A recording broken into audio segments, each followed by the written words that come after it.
Hello and welcome. I am Scrapperlock and this is City of Villains on the Rebirth server. We are with Nightmare Lass, our level 47 Mastermind, who only has 3 more levels to go to get to level 50. We have 25 million XP and need 4 million to get to level 48, and I think 4.5 million for level 49 and like 5 million for level 50.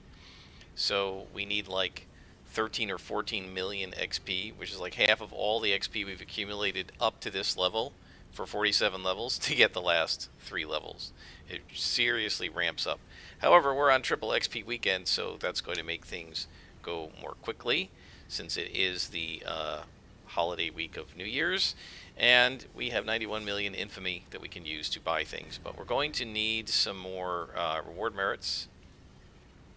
We're going to need another 300 to get our next set, which is probably going to be another Doctored Wounds on Painbringer. I want to finish 6-slotting that. We just purchased the Tactics Power, and we might start slotting that as well, but first I want to get Painbringer 6-slotted so that we can put Doctored Wounds in here and increase our heal buffs and stuff even more. And yeah, we might want to put sets in here and here. Well, I don't know about Demon Prince because I want the hold, but maybe an Anguishing Cry if we get the opportunity, and definitely a set in Dark Embrace if we get the opportunity. And then maybe a set in Tactics, but that wouldn't happen until level 50, and after level 50 it doesn't matter because this character will be finished. So we are with now Vernon von Grun, and I think this guy is going to start sending us through portals into outdoor missions, but we'll see. He says, my name is Vernon von Grun, and I am a lab assistant, but I will not have my scientific genius confined to cleaning glassware for much longer. No, though I now toil away as a mere lab assistant on Project Fury, soon I will be ready to demonstrate my theories. Soon I will be able to show all of those who mocked my work. All I need is the right aid. The aid of a powerful villain capable of carrying out necessary experiments to prove my theories once and for all. To make them have to make them have to accept me and my work at the pinnacle of science. So what mission does he have for us?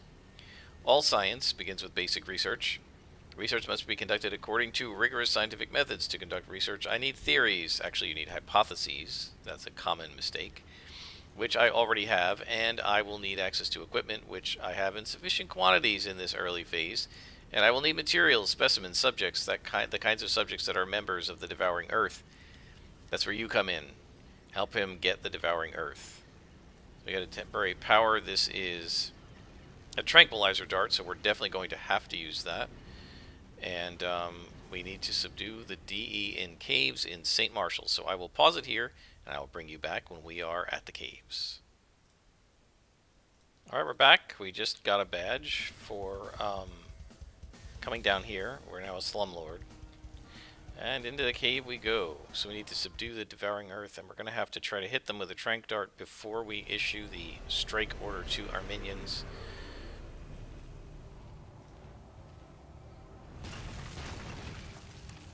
I don't know if we actually need the tranquilizer dart. What does it say to do here?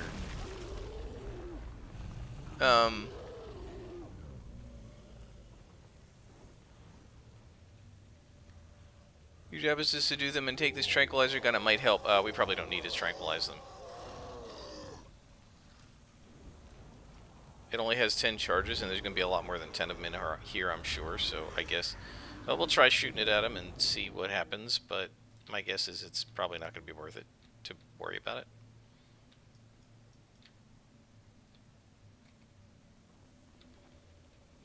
Alright, well, let's tranq this guy and see what happens.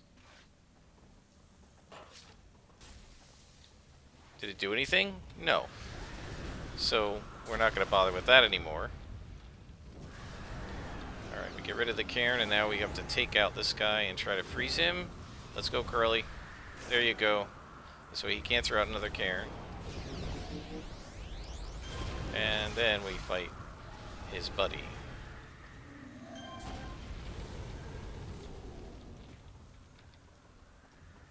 And fight the rebel. Yeah, I honestly wish they would have taken that rebel stuff out. It does nothing. Like, rebel can't do anything to you. It's just a waste.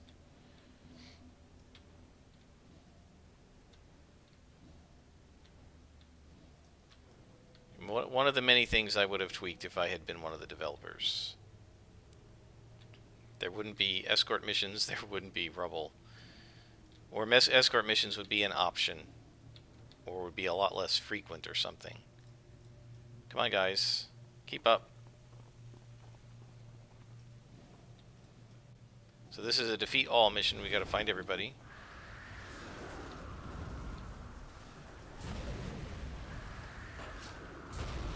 Yeah, it doesn't really do anything. I thought the tranquilizer dart was going to like one-shot them or something, but it doesn't do anything.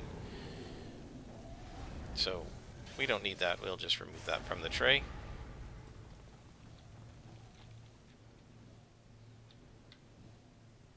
Right, it's not the sort of thing like the Lost mission on the hero side where you have to like cure a bunch of Lost and you have to use the wand or whatever it is on them to cure them, and it counts how many you've cured. I thought maybe that's what this was, but it's nothing like that. So we don't need to worry about it.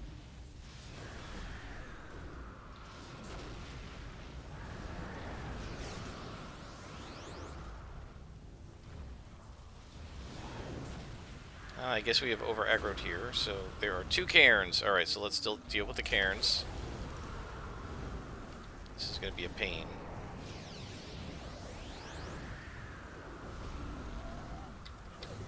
Deal with the other cairn. Get rid of it.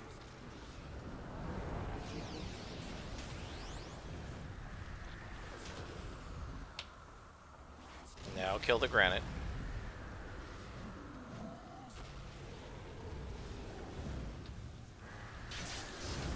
That's it. See, we weren't doing anything to him because the cairn was reducing the damage, but now we're doing something. And now the other granite, because he's more annoying than the little guys. Our guys are holding up pretty well against these folks, and they are +2, 49th level. And I'm fairly sure, I might be wrong about this, but I'm fairly certain, and there's a patrol, so we're going to watch out for that. I'm fairly certain when the game first launched and went to 50, right? The first time it went to 50, way back at the beginning, when there were no mission difficulty settings, I am fairly sure that it was not possible to fight mobs that were over level 50. They just didn't exist, right? So you couldn't like go into a mission at level 50 and fight 52s. I don't think it was possible in the engine. I just don't think they could do it. I just don't think they even considered it, right? Because back in those days, all missions were +0, right? There was no difficulty setting, and so there weren't any cases where you would be getting purples or something in a level 50 mission. It was not possible.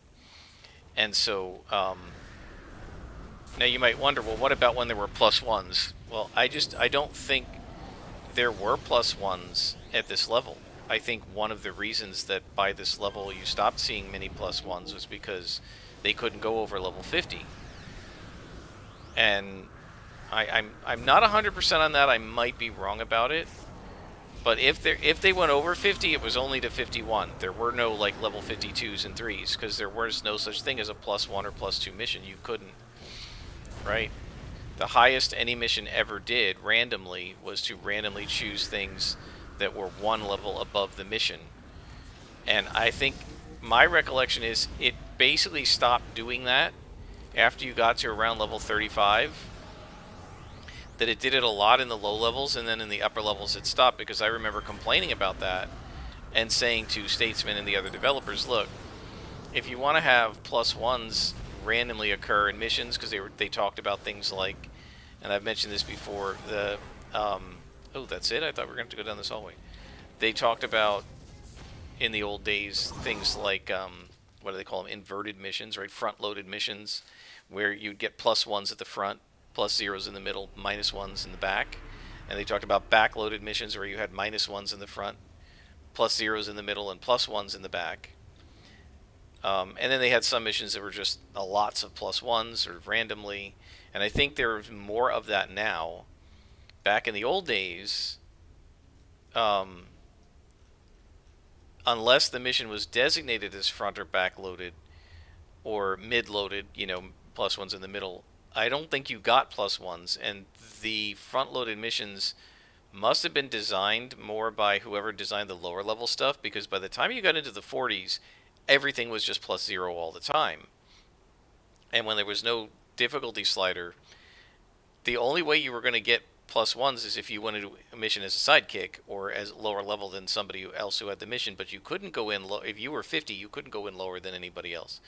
So I'm fairly sure until the difficulty slider went in, they didn't even have an algorithm for how to make level 51, 52, 53 characters. And so when you got to like level 49, that was the last time you ever saw +1s. And then once you were level 50, the game couldn't give them to you, which was, you know, kind of. And I always said it's sort of backwards, right? That I call this sort of upside down game design, where the game is actually harder when you're low level and easier when you're high level, which doesn't make any sense to me, because high level characters are usually run by, almost always run, right, unless somebody's cheated or something, by experienced players who are capable of handling the harder challenges, and low level characters are being run by newbie players sometimes, and sometimes experienced players, and the newbie players aren't capable of the hard challenges. So like when I started playing, you know, I got, the first time I played a Super Reflex Scrapper, like, she died all the time. In the same missions, Silver Phoenix didn't die once except to stupidity. Wait a minute, I'm going the wrong way. She didn't die once except to my own stupidity until level 32, I think, or 31, right? Didn't die at all before she got SOs, except one mission where I got sidekicked down. I think I was around level 20, and I didn't realize, stupidly doing a flashback, that I had been sidekicked down and I got beat by an elite boss when I didn't realize I didn't have all my abilities up. Oh crap, my toggles aren't on. I forgot all about that. But except for that, which would not have been possible in the original game because there were no flashbacks, right? And you couldn't reverse sidekick. Silver Phoenix never died in a normal mission until like level 32. And even that death was like stupid. And I think to level 50, you go back and watch the video, maybe she died a dozen times total in 50 levels, and God knows how many missions, right? Probably 2,000 missions. Fractal, who was my first MASR character, same exact character, right? Built essentially the same way, died repeatedly before level 20, and many, many times in the single digits. Why? Because I was new to City of Heroes. Didn't know what I was doing. Didn't know how to pull. Didn't know to pull. Oh, and by the way, didn't have an ability to pull because they didn't have those little trank darts and stuff. But even so, maybe I would have taken Warrior's Challenge at a lower level to use for pulling. But I didn't know you could pull. I didn't know you could, you know, aggro one or two of the abominations and run back. I didn't realize the abominations were resistant to my attacks. You know what I mean? So I didn't know how to do enhancements. I didn't know any of that. So my character just kept dying over and over and over again, especially in group battles. But even solo, I mean, I could, a level 7, I had to call in my blaster friend, and the two of us could not do my solo mission because we were newbies. We weren't just playing level 7 characters. We were essentially 7th level players who had no idea what we were doing. When I started playing Silver Phoenix, I was a level 50 player. I mean, I was a little rusty, but I knew what I was doing. And it was not hard to survive because I knew what I was doing. I knew how to deal with yellow cons. I knew that the abominations were stupid and I could pull them out of the spawn one at a time. Didn't know that when I was first starting. So, you know, when you think back to how hard those early missions are where I have to pull and they're yellow cons over and over and over and over again, and they're brutally hard on these +0 missions. That's the way the game was when it went live. And then as you go into the upper levels, you're on the SOs and you're fighting whites, and you're just like blowing through the mission in 10 minutes because it's so easy. It should be harder as you get better at the game so that the challenge matches your skill, rather than being hard on the new players and then easy on the players who have the skill. I just feel like that, I call that upside down. And I think almost every role-playing game does this, D&D as well. First level D&D is brutally hard because you have very few abilities, and if you're not really careful, your character could die. When you're 10th level, it's like nobody can kill your character. You're a superhero. I just think that's kind of backwards. But almost all role-playing games are designed that way. He says, no, it's nothing wrong with your work. It's just that these specimens won't work. Their nerve ganglia are insufficiently complex. There's not enough variation in them. Why even the semi-intelligent lichen that binds and animates the rockmen isn't efficient enough. At least not in this quality. There's just not enough, of course. The sample size is just too small. I'll need more. I'll simply need much, much more. Let me check my calculations and we'll be ready. And then available missions.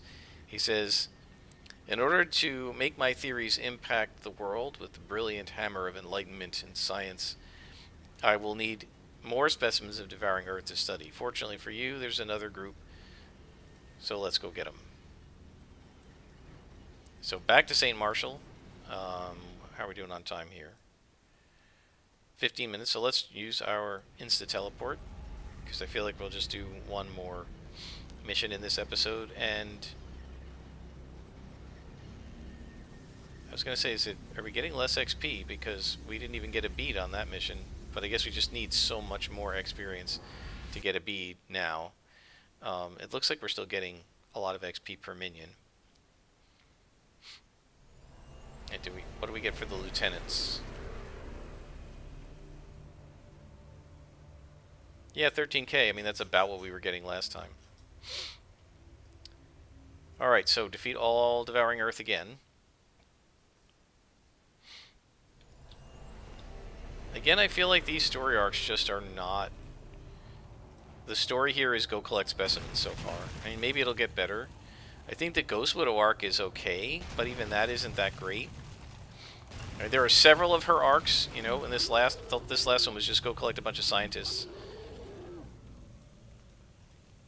so that you can embrace your destiny. I mean, I guess it's okay, but I feel like these are very lackluster story arcs compared to the hero side. Things like Scroll of Tialeku and the Nemesis. Oh my gosh, what a cool story arc that was. Oh, look at that, a Greater Devoured. Go get him. Alright, we're going to maybe need a little bit of buffing here. I'm going to need to take him down. And let's go ahead and put maneuvers on. See how that works.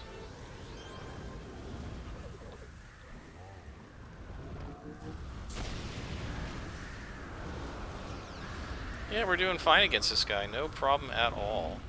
I think he's weak against fire. Who are we fighting down there? Rubble? Oh, boulder. About to be rubble. And there he is, yep. Yeah, I kind of wish that was another option. Turn off all rubbles. I mean, like, let it die and turn into another boulder. At least that's a decent fight. But rubble is just a waste of my time.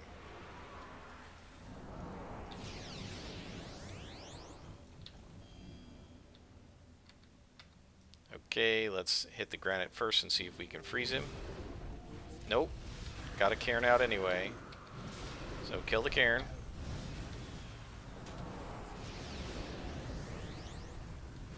Then go after the granite.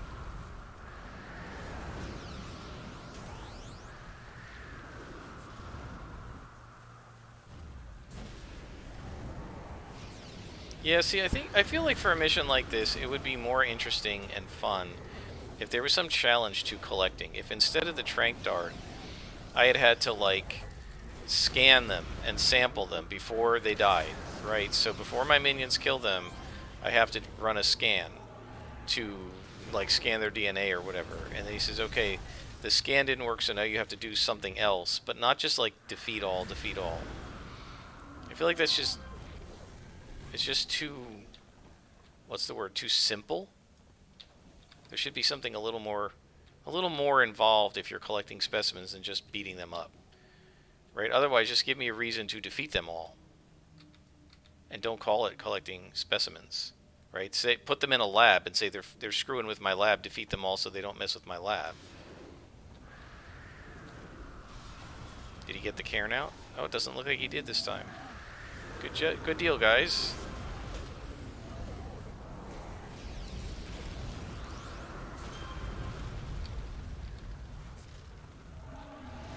Wow, we are getting a lot of inspirations we don't need.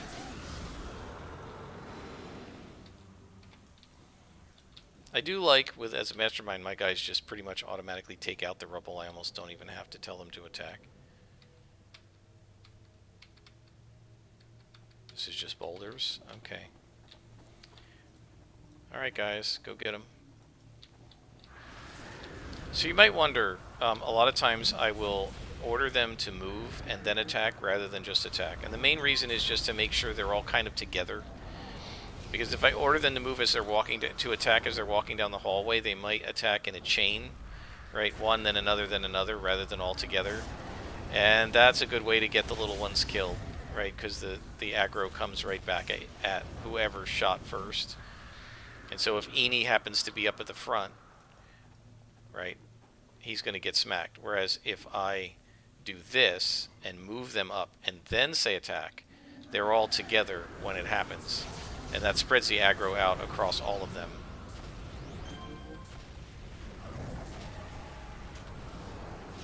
At least that's my logic. Let's cut the defense down of these guys since they're all in a clump. Missed one of them, but I got the rest.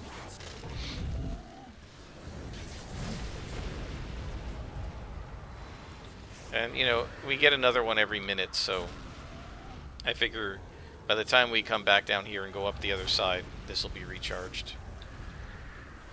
Between the battle we're doing right now and the traveling around the inside of this base, whatever the cave, traveling along the map, as it were, we should, yeah, I mean, we're down to like 20 seconds to recharge it. And I haven't even left this room, so... Are we done? Okay. Next room.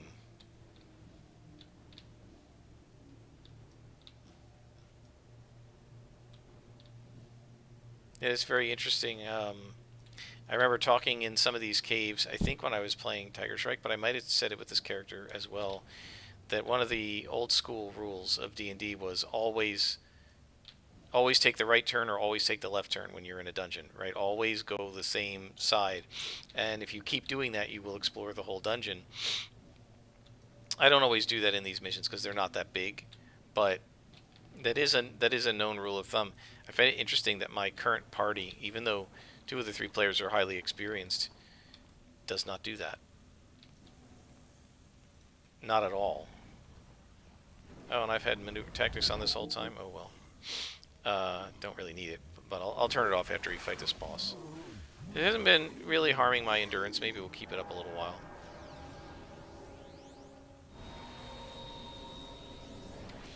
Okay, go get it. Again, move up together, and then attack. And I'm going to go in here and reduce their defense.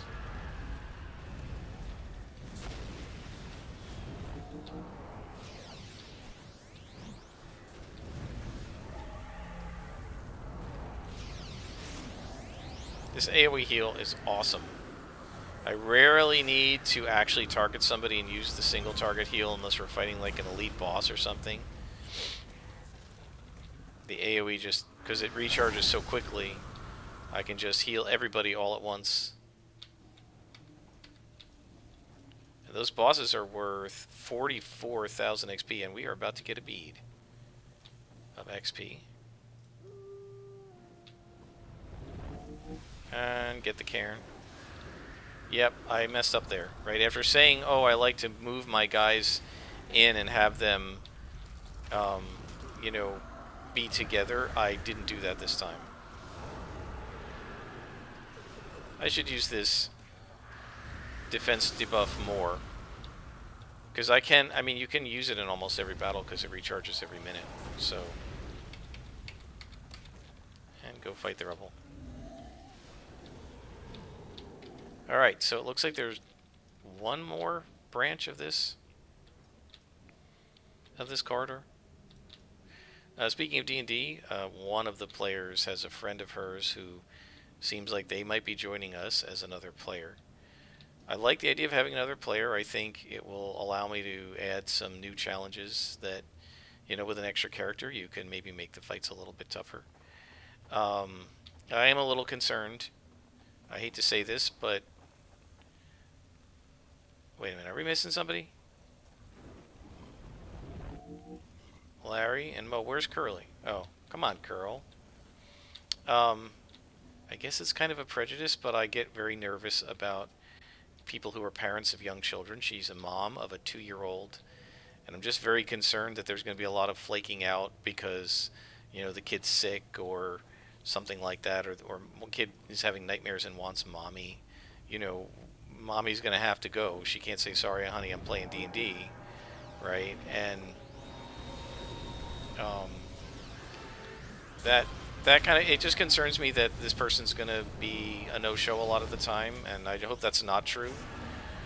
But I know that even with the best of intentions, a lot of times that's an issue, and we already have one person in our game group that is a no-show more often than not because of being a daddy, and I don't, yeah, I just hope that doesn't happen. And the main concern I have is that this other person, you know, is friends with one of our existing players, very good friend, one of her oldest friends, and I'm concerned what's going to happen if I have to boot this person from the group because she's not showing up, right? Is the original player who's friends with her going to get mad and say, I don't want to play anymore because you were mean to my friend?